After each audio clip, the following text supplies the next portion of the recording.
la Bibliothèque nationale de France.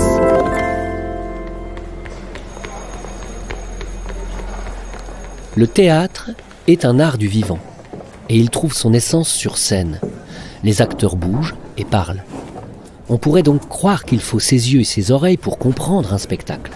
Mais le spectateur malentendant saisira très bien la pièce, tout comme le spectateur malvoyant, qui la comprendra peut-être encore mieux. Le théâtre existe et résonne donc par tous les sens. Mais quelle est donc la place du son au théâtre ? Avec l'apparition de la radio au début du XXe siècle, le théâtre a trouvé un nouveau souffle, un nouvel écho avant même de trouver une nouvelle forme d'écriture dédiée à la radio.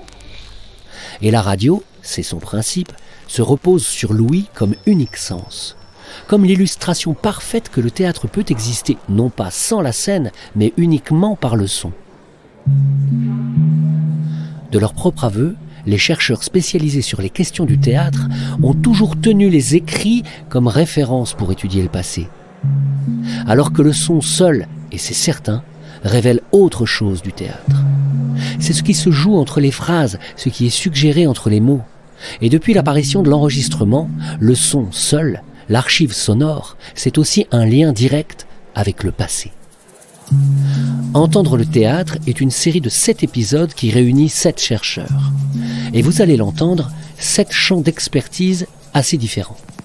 L'histoire du théâtre à la radio, l'acteur Gérard Philippe, l'auteur Paul Claudel, Ubu, Artaud, ou encore la figure de 3 acteurs noirs de la scène française.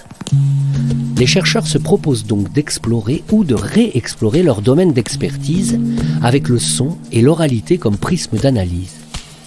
L'axe qui les réunit serait cette envie de réapprendre à entendre les voix du théâtre.